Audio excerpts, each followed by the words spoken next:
अनुसूचित वर्ग, अल्पसंख्यक, हिंदू, सिख, मुस्लिम, ईसाई और सबसे बड़ी आबादी है आधी आबादी जो हमारी माताएं और बहनें बैठी है। इनको ठगने के लिए बहुत सारे चाल चलते हैं। हमने कुछ अपने तरफ से कुछ नारा बनाया है। जिस तरीके से माननीय मिठाई लाल भारती के नेतृत्व में पूरे प्रदेश में अंबेडकर वाहिनी का एक एक साथी पीडीए का कार्यक्रम करा रहा है। यदि हमारा पिछड़ा वर्ग खड़ा हो जाए तो हमारी ताकत दूना हो जाएगी, हमारी ताकत दूना हो जाएगी। माननीय अखिलेश यादव का भारतीय संविधान बचेगा। इसके लिए भारतीय जनता पार्टी जब तुमसे कहेगी धर्म की बात, तुम बात करना शिक्षा, सुरक्षा, सम्मान और अधिकार की बात, वो कहेगा हिंदू राष्ट्र, तुम कहना पिछड़े दलित, आदिवासी और अल्पसंख्यक के अधिकार, वो कहेगा 3 तलाक, मतलब पूछना की 15 लाख, वो कहेगा निजीकरण, पिछड़े दलित आदिवासी के आरक्षण की बात करना, वो कहेगा मुफ्त राशन, तुम अपने बच्चों की भविष्य की बात करना। क्यों?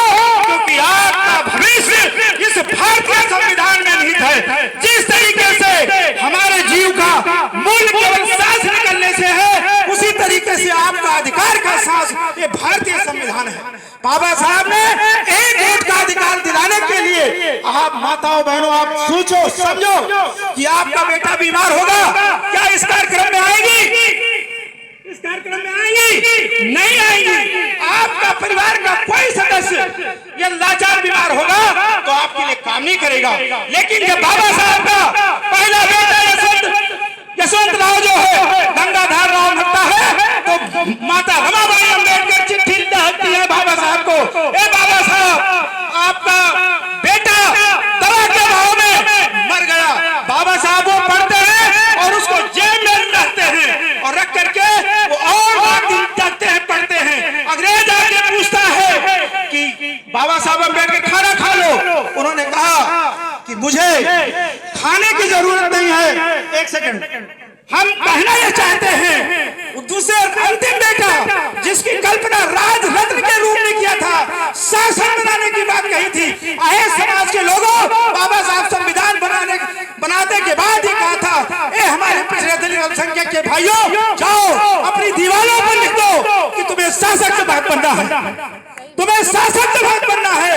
लेकिन आज इस संविधान के बदौलत शासक तो बने लेकिन गुलाम शासक बने, गुलाम राजनेता बने। इस संसद में 131 आरक्षण के बदौलत सांसद बैठे हैं, लेकिन यदि वो आवाज नहीं खोल सकते हैं। इसलिए जब वो कहें धारा 370 की बात, तुम बात करना सरहद पर मरते जवानों की, यदि वो कहते अमृतकाल की तो तुम उनसे पूछना 700 शहीद किसानों की। जब वो मंदिर मस्जिद की बात करें तो पूछना उन्हें शिक्षा और छुआछूत भुखमरी की बीमारी की। यदि वो कहें राष्ट्रवाद तो तुम बात करना बेरोजगार की। बहुत बहुत धन्यवाद, बहुत बहुत साधुवाद। एक बात मैं सुझाव के तौर में मैं विनम्रता के साथ में मैं अपने इस लोकसभा के प्रत्याशी, हम लोगों के नायक, 9 बार के विधायक, 6 बार के मंत्री, आप लोगों को एक छोटी सी आग्रह, क्योंकि मैं किसी एक समाज का भी प्रतिनिधित्व करता हूं, मैं ये बताना चाहता हूं कि जिन्होंने भारतीय जनता पार्टी ने पद प्रतिष्ठा देकर के हमारे समाज को गुमराह कर रखा